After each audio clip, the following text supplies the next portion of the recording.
We are what we repeatedly do. Excellence, then, is not an act, but a habit.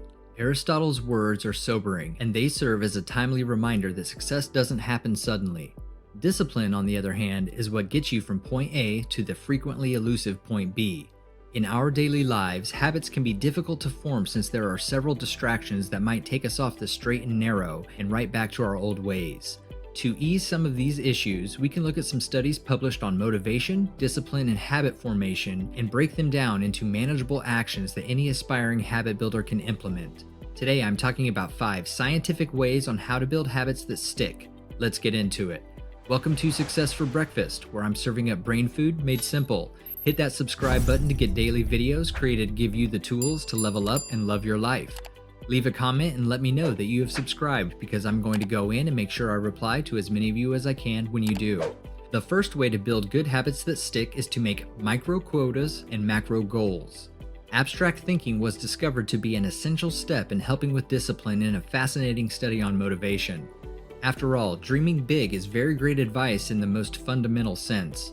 And because a variety of research on the self-determination theory shows that creating internal strengths, being motivated to do things internally rather than through punishments or rewards, is an essential process of developing habits that stick. You must find a way to balance this desire to dream big with your day-to-day activities, which often don't result in quick, dramatic changes.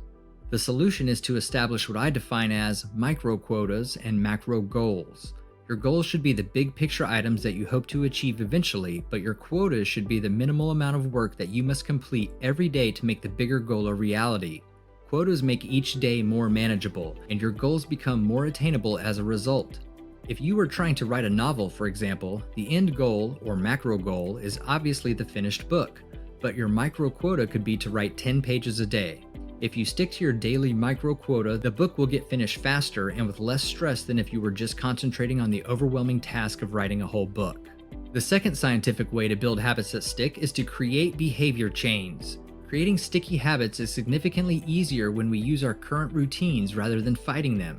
If-then planning is based on environmental triggers that we can utilize to alert us when it's time to act on our habits. This approach, also called implementation intentions, means picking a regular part of your routine and then adding another link in the chain by forming a new habit. Instead of saying, "I'm going to clean my house," you might say, "When I get home, I'm going to change my clothes and then do the dishes." Multiple studies have found that relying on contextual cues rather than willpower is a beneficial strategy. So the next time you want to eat healthier, try saying, "If it's lunchtime, I'll just eat meat and veggies." If you want to start jogging, maybe get in the habit of putting on your running shoes after you brush your teeth in the morning. By doing this, you are simply adding your new habit to part of your already existing routine, making the new habit a no-brainer. If you've enjoyed this video so far, please show your appreciation by clicking the like button. That tells YouTube that you believe other people should see this video as well. The third way to build good habits that stick is to eliminate excessive options. Being bored has a lot of power according to a lot of studies on self-control, and it's discussed in books like The Willpower Effect, which you can get for free by following the link in the description. Take, for example, Barack Obama's insistence on wearing just blue and gray suits. "I'm attempting to trim down decisions," the former president says.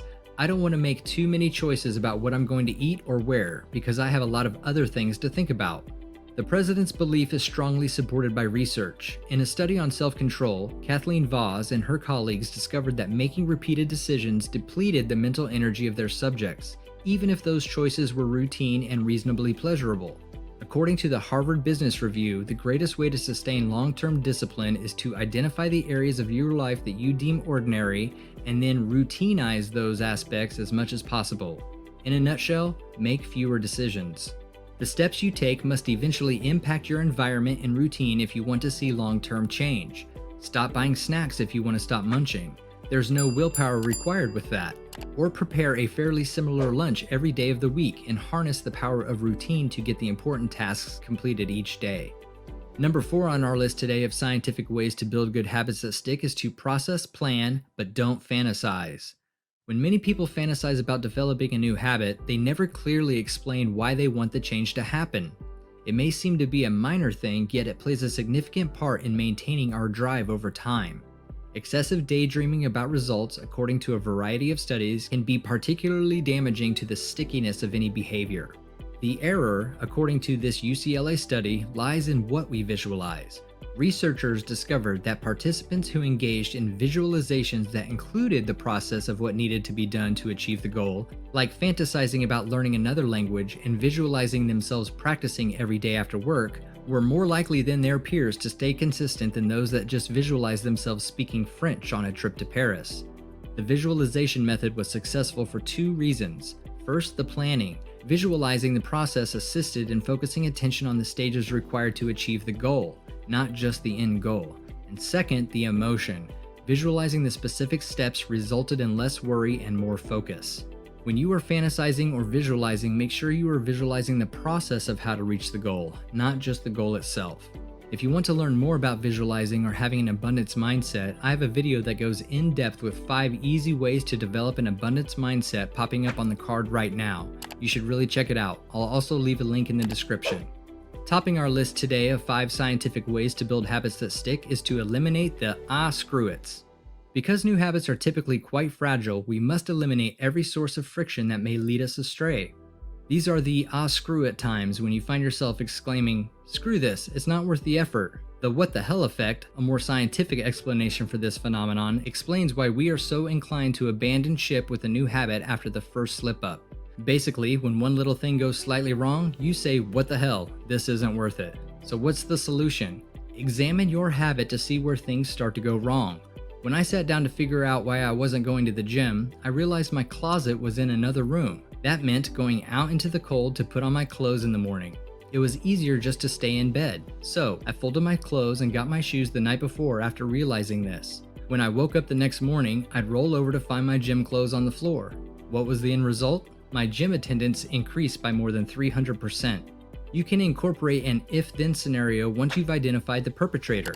For example, if tiredness stops you from playing guitar after work, you can develop a strategy that's like, if you're tired after work, take a 20-minute nap and listen to music for 5 minutes to motivate yourself. If you have found yourself saying things like, screw it, or what the hell, take a look at what made you say that. Was it something simple that you can make one minor adjustment and get yourself back on track? 9 out of 10 times that's going to be the case. So you need to make sure you are identifying these times and coming up with a strategy to overcome those, just like I did with my gym clothes. Building habits is the foundation of living a successful and more fulfilled life, and if you can keep in mind these 5 scientific methods to build your habits that actually stick, your new life will happen easier and faster than you ever thought. You've got this, now go get it done. Grab yourself some more brain food to help you level up and love your life and click on one of the videos on your screen right now.